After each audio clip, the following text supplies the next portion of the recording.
recorded live at 4ZZZ Studios, Meanjin, Brisbane. On 102.1 FM. And broadcast across Australia on the Community Radio Network. You're listening to Zed Games. Zed Games brings you the best in gaming news, reviews, community and culture. Want to reach out? Share your hot take? Or do you just want to share your favourite game? Find us on socials at Zed Games AU.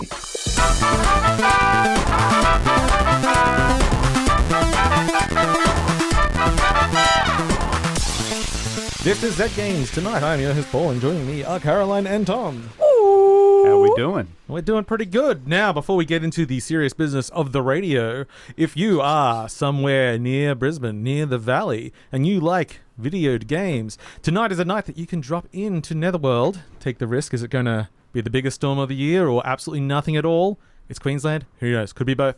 I think it's worth it. It's worth it, yeah. Come down to Netherworld. We have the Indie Dev Game Night on at the moment in the Lost Souls. Lost Souls karaoke. Yes, thank you.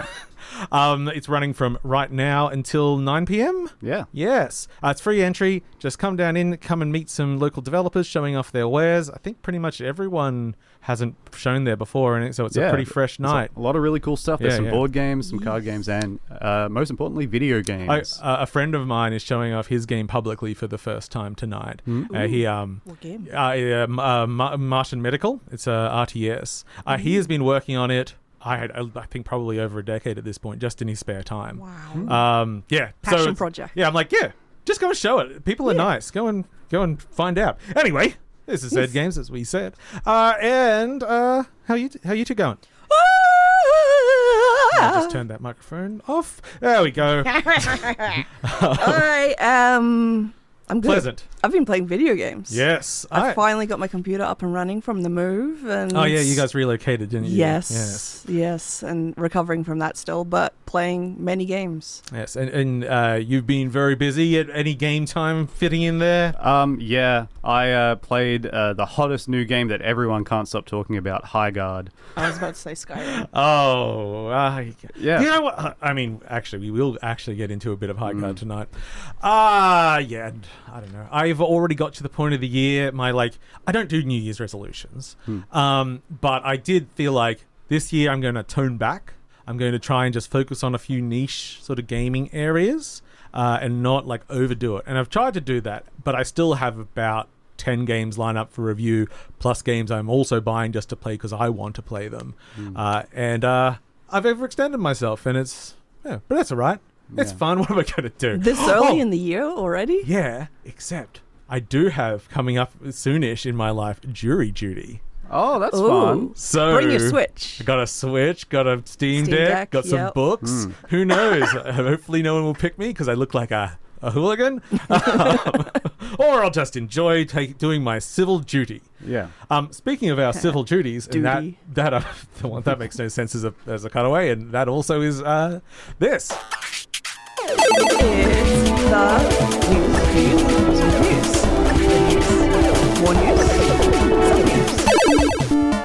news. Hello, everyone. There has been some news this week, and I thought I'd kick off with some happy news. And that happy news is, of course, the continued layoffs of the industry. We've got some big-ish ones today. So first up, we already mentioned High Guard this episode.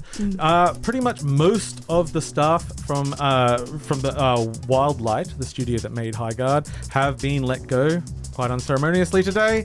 And it took them by surprise. It's not that shocking of a thing considering how its impressions have been, but also it has been turning them around pretty quickly. But it was only I think the damage has been done.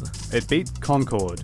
Yeah, it lasted longer than Concord. It did, yes. And the game's not gone. No, and there is still some staff there, and they say they are still doing support, but the majority of the studio has been let go. Yeah, it was not the success that they were hoping it to be. It was kind of dead on arrival. It had a lot of bad press going into it. Not even bad press. It was bad internet spite towards it because it got the final slot at the Game Awards. Yeah, it was the last announcement. Yeah, which was nothing to do with them. That was a Jeff Keighley thing. But then they went radio silent because they're not good marketers. Yeah. And people they wanted it to fail. And it didn't come out as an excellent drop, but No, it was okay and it's interesting. It's certainly a different kind of. It's very ambitious. Yeah. It's a game that wants to be like a Fortnite-style looter shooter. It wants to be a capture the flag. It wants to be Rainbow Six Siege. Is it like a live service game? No. It's a 3v3 arena shooter. Yeah, it has multiple phases, like a siege-ish thing where you like build up your fortress, and then then you go out and you try to take down the shields, and then you attack each other's fortresses. So it's like 3 main stages to each battle. It was 3x3, but the maps were giant, so there's a lot of things to do that. They have increased the player count since then because it felt very empty. Like it has a lot of ideas, and probably if it had done some sort of like pre-release early access thing, it might have come through because it's different and it's ambitious, but it got off on the really wrong foot. Speaking of people that lost their jobs, Riot Games have also laid off about half the staff working on their fighting game 2XKO. In fact, they were given 30 minutes notice and said, you're out of here. Which is always rough. I always find Riot, like, we're talking about, how the gaming community takes people. Like, they seem to forget very regularly when bad things happen with Riot, because they've been in a lot of scandals over the last decade. They've been really volatile as a company. And it's a bummer because 2XKO is probably the most interesting thing that Riot's put out for me. Yeah. So it's a bummer. There's new characters coming out though, so they. It's not shut down or anything, but just a lot of about 80 people, I believe it was, lost their job. And then to put this in perspective, a nice little thing coming out from the GDC report, I pointed out that over the last 2 years, 1/3 of US games industry workers have been laid off. So think about any industry losing, like not even firing 1/3 of their industry. Not other people moving on or anything. It's Yeah, I like. Whilst I like people getting into games and being creative as an actual profession. I don't know if I would be encouraging many into that at the moment. Anyway, let's move on to some other surprising news. I feel like this might be more of a Tom excitement, but today we have the released expansion for Diablo 2. That's right. Which is not the one that people are thinking. How of. many Diablos are there? Are there 3 or 4? 4. Okay. Well, let's just say 4 numbers. Yeah, it's easier. But yeah, they've released an expansion for Diablo 2 in the form of like a new character class that you can play as. Yeah. You can now play as the Warlock, which is fun. Okay. With his own mechanics and everything. This was a surprise. Yeah, Felt like it came out of nowhere. Seems very surprising to drop DLC for a game or an update for a game that is. It's interesting. So it's also brought Diablo 2 Resurrected, is it, to Steam now? Yeah. So it's there. But also, if you buy, like, there's a whole bunch of different ways you can buy to get access to it. But some of them have like DLC for like all the modern Diablos. I'm counting Diablo 2 Resurrected as a modern Diablo. Yeah. So it's like, it's just trying to keep that ecosystem going. And the thing is, there is a huge community of people that just see like Diablo 2 as the last real Diablo. So they'll always come back and everything. That it was the last one that had like 0 issues with it. Like Diablo 3 had its issues. I think that's only because like Reddit didn't exist. Yeah, I suppose. Yeah, there would have been some people whining somewhere, but it was like on an old forum that's dead now. On a GeoCities web ring.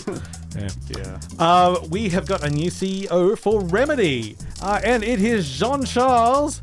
I should have done it pronounced before. Gordishon. He's French man, so that sounds right.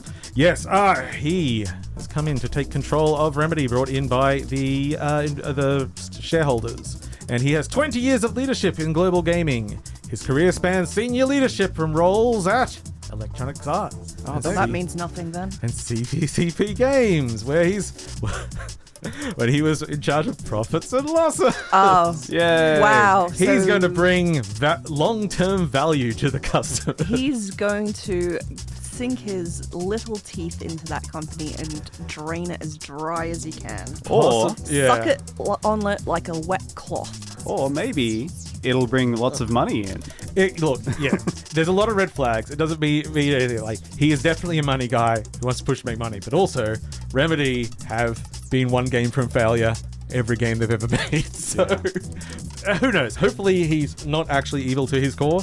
Hopefully he's just regular malfeasance. He's just businessman. Yeah, just regular business evil. So a couple of little nibbles. Mugenics has come out this week. Finally, after what, 35 years? Yeah, it feels like it's been a long time. Was Something Bumbo like the that. last one? Yes, but I think Mugenics started development before the last game, and then it sort of went on and off and off. Anyway, this is Edmund Macmillan's the latest big game, mostly known for Binding of Isaac. It made its budget back in 3 hours. Which I have to admit, I thought was a little slow. But yeah, it's been a big hit. Ubisoft workers are going on strike. About 1,200 people in France, because the French know how to strike. They do. I They really do. admire that. So yeah, this is mostly in response to the recent restructuring, where they've sort of combined most of the developers into sort of these mega developers working on like 4 tentpole projects at once, and then also return to work policies that most people do not enjoy. So go on, France, show us how it's done. Hopefully, because I always find like Yves Guillemot is like, it's his company, his family's company, and they've held off corporate takeovers many times. I really think if it becomes a point where it's untenable for them to continue, they'd just let it burn. I think that they have too much pride, even if they are doing badly for other people. They would rather hurt people than give up their pride. Yeah. But, maybe someone just has a big enough checkbook. Yeah. We'll see. Or maybe the next Assassin's Creed is so big it never matters again. Or just bring in the guillotine. And finally, just a heads up, there is a State of Play tomorrow. This PlayStation State of Play, it's going to be over an hour long. If you want to watch it live, it will be airing 9 a.m. tomorrow, Brisbane time. Oh, no. 8 a.m. 8 a.m. Double no then. Daytime. Why is that early?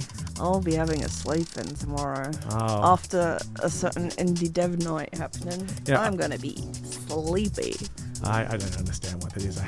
Even before, I can't even blame young children. I've never slept in. I'm like 5, that's a good time to get out of bed. I'm nocturnal. I sleep during the day and I stare at a computer screen all night. Oh, I just don't sleep.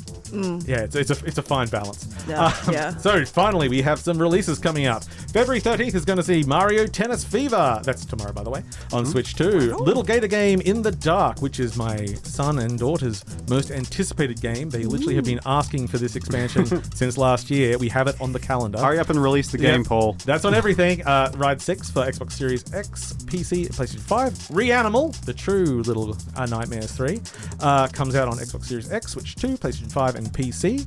February 14th, Valentine's Day, will bring us the very romantic High on Life 2 for Xbox Series X, PlayStation 5 and PC, and Monster Lab Simulator for PC in early access. February 18th will bring us Avowed, getting a PS5 release, Norse Oath of Blood for PC, and Under the Island, coming to everything, which is a nice sort of throwbacky, pixel arty, actually really nice art in it, and Forgotlings for PC, which will be coming to other platforms a few months afterwards. But yeah, that's pretty cool. And that pretty much brings us to the end of some gaming news.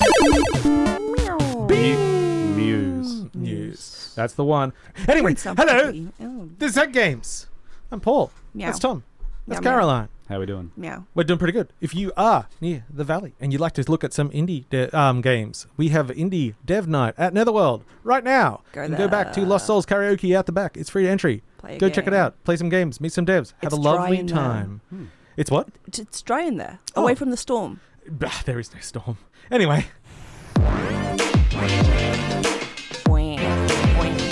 Is it a review? Oh, yeah, I normally do something during this, don't I? Yeah. Which is kind of funny considering the game I'm doing is about music and I forgot to do the music thing I do it in the intros. It's about rock and roll. About rock and roll, about punk. We are About talking emo? about dead pets. No, not emo at all. So yes, this is Dead Pets by Triple Topping, which I like to do a little bit of a check on things before the show.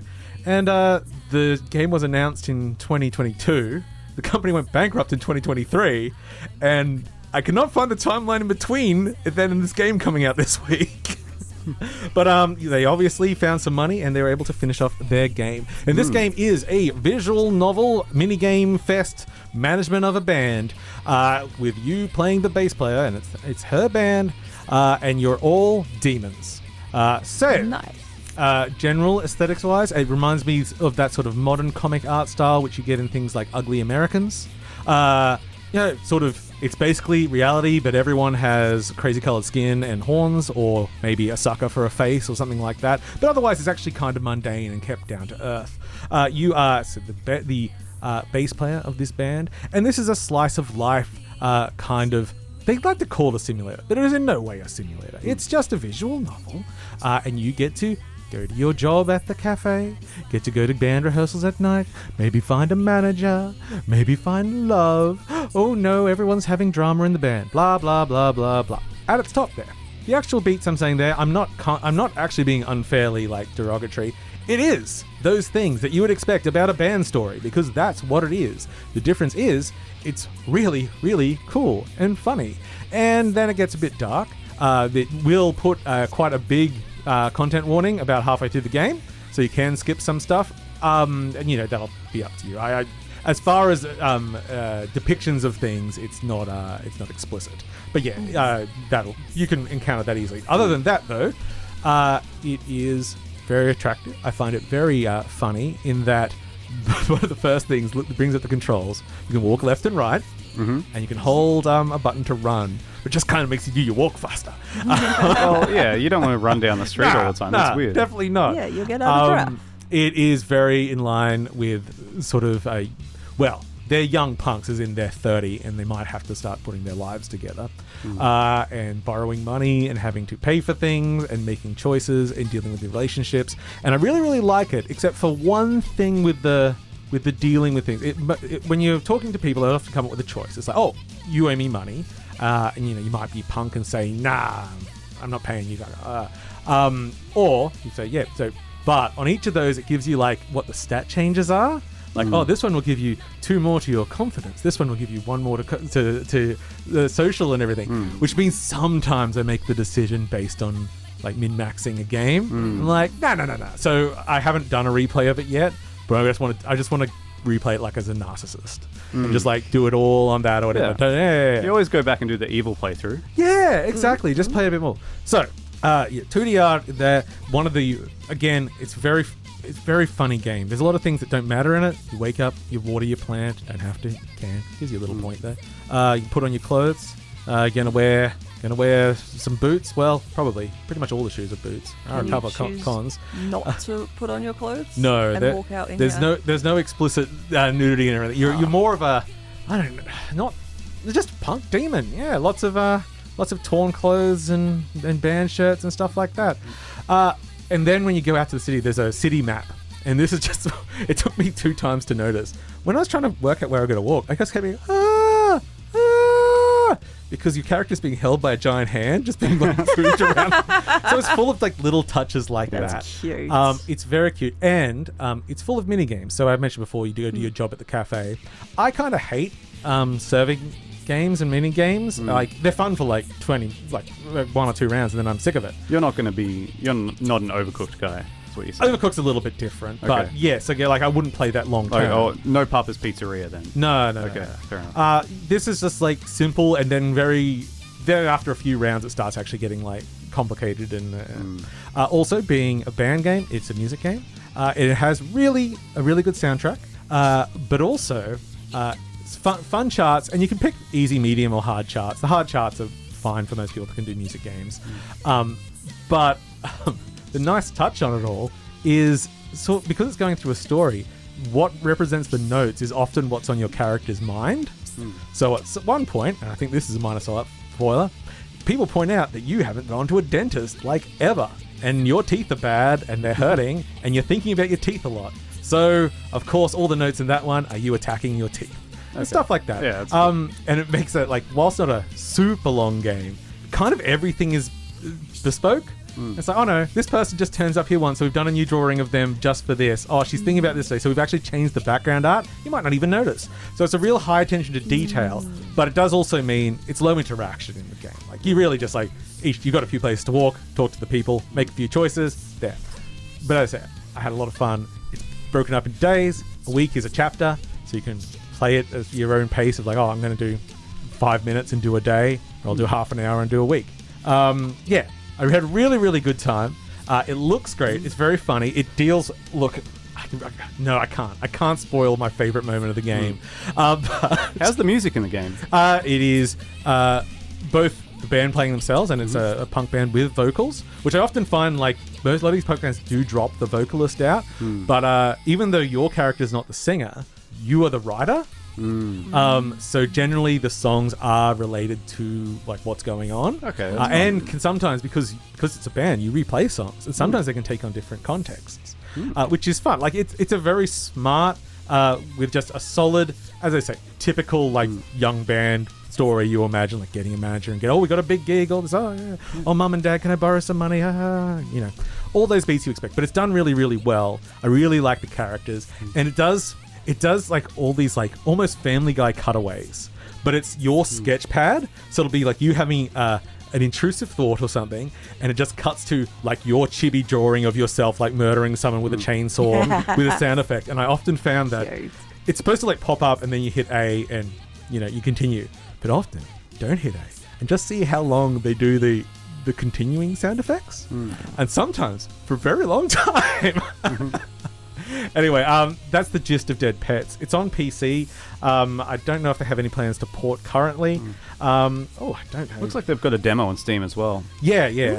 I imagine it's like the first chapter, which is actually still like 5 days of content. You'll get a really good idea of it. It deals with it's a very female story as well. Very much based on positions and respect and power dynamics and things like that. And then just some fun stuff that I wish I could spoil, but I can't. So I'm just going to hit the review out button.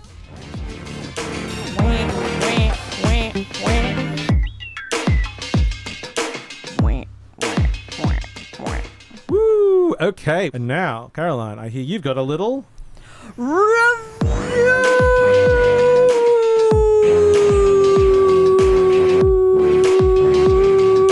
Hold it, keep it going, yeah.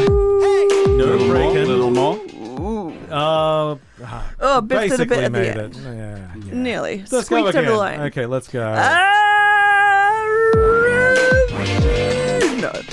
Okay. there we- My longest review ever.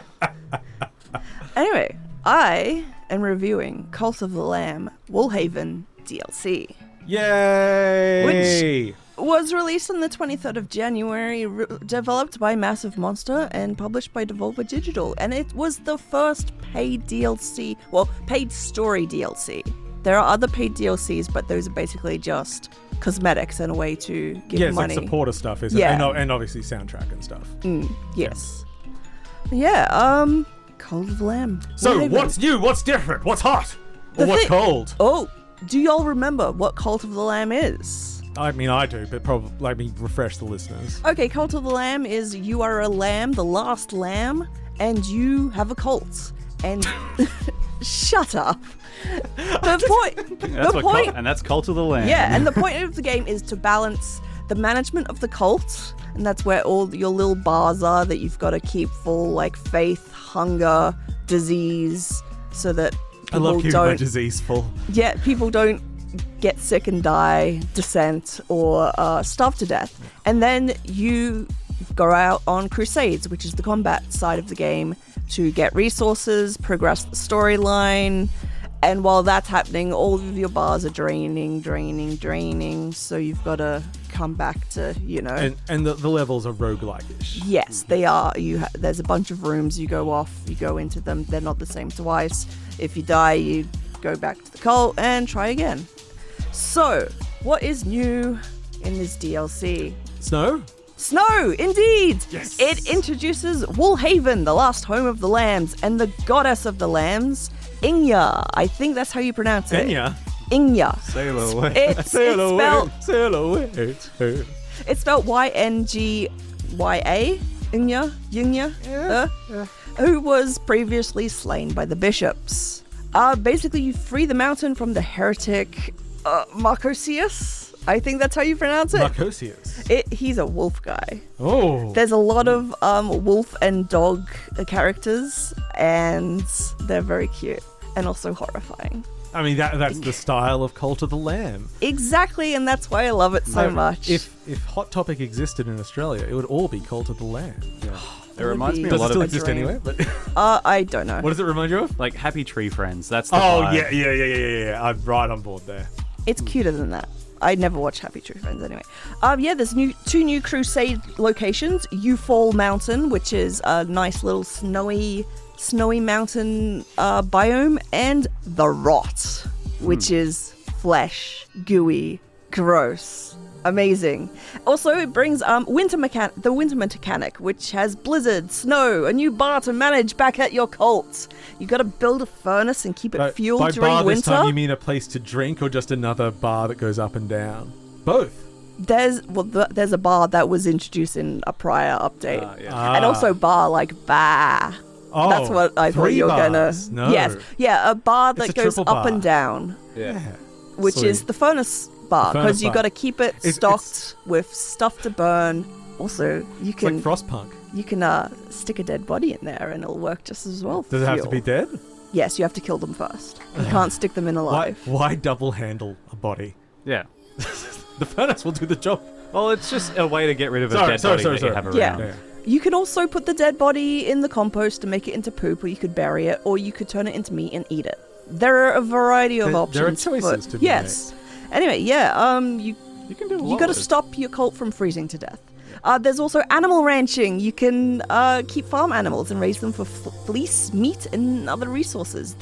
I love the names. There's the yakish, the llama-ish, the cowish, the turtle-ish, the crab-ish, the snail-ish, and the spider-ish. Quick question. They're not those animals. They're just ish. They're Okay, ish. because all the characters are like cute little animals. Like Yes. you're a cute little animal. Yes. And is it kind of unsettling to have pets and livestock that are those animals as well? You know what? I did not consider it, Hey. given that, but they're ish. Okay. They're not the actual. You have a snail. it's you have different. a snail follower and a snail-ish. Okay, so it's not quite like They're Goofy. like- I would looking have at liked it if Pluto. they were like humanish and really like Oh. highly detailed, realistic Oh, that human would be bodies. so good. But human bodies do not create fleece. That's Wait, true. human bodies exist in Telma? Oh. No. No. But I'm just saying. I mean, Yeah. I'm In quite real fleecy life. at points. But yeah, Sorry. there's also a new weapon, the flail, which Uh-huh. is quite fun to play with. It's kind of heavy and swingy and does good combos. I quite enjoyed that. A new mini game. Remember the Knucklebones? Yes.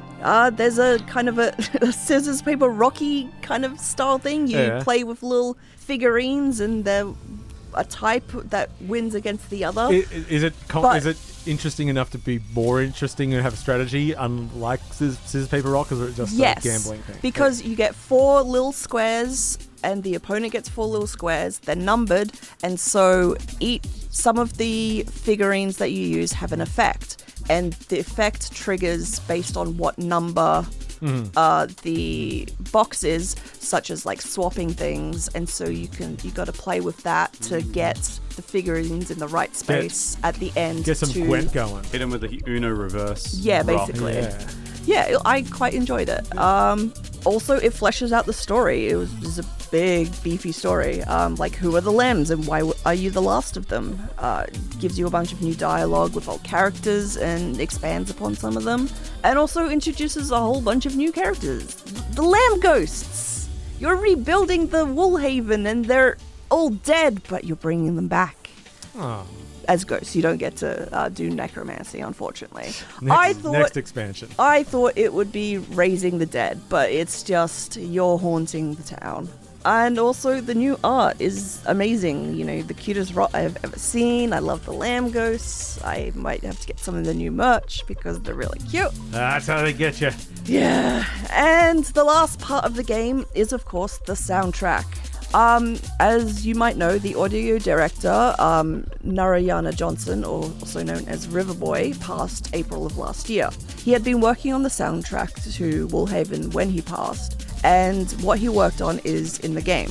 He had begun working with Ray Vavasis, also known as Arrowbird, a Sydney-based singer, songwriter, and producer on the game, and he brought her in to work on the DLC. And Ray was able to take Riverboy's ideas and work to finish the soundtrack, using samples of Riverboy's voice, flute, and old work, ensuring that the finished soundtrack and soundscapes honored him and his work. Massive Monster also took tracks that had been cut from previous updates or made for other projects. And with this, the game feels like Riverboy was there until the end. The care that went into honouring his final work was just really apparent in this game.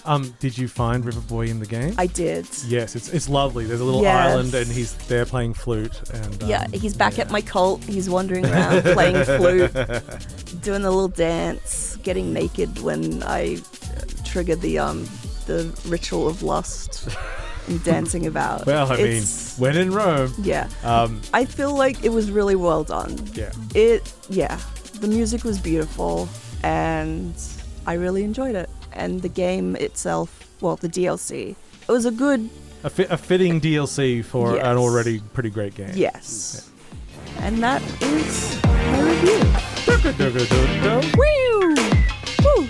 I'm going to have to play through it again because I did have to...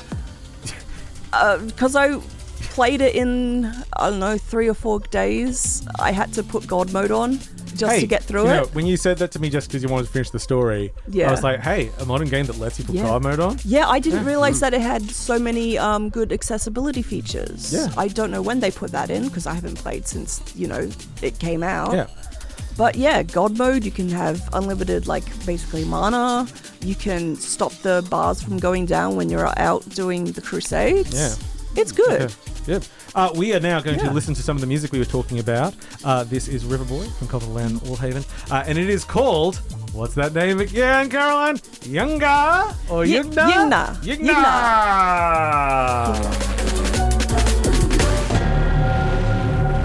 This is Zed Games. We're just here to say goodbye now. So good night, everyone. Goodbye now. Yes. Make sure you head down to Netherworld tonight if you are free and check out the Indie Dev Night in the back. Lost Souls karaoke. It's free. Come and meet some people. Check out some upcoming games. Corn! Thanks for listening to Zed Games. If you'd like to listen to more, you can find us on the Community Radio Plus app Or find us on socials at ZED Games AU. See you next time.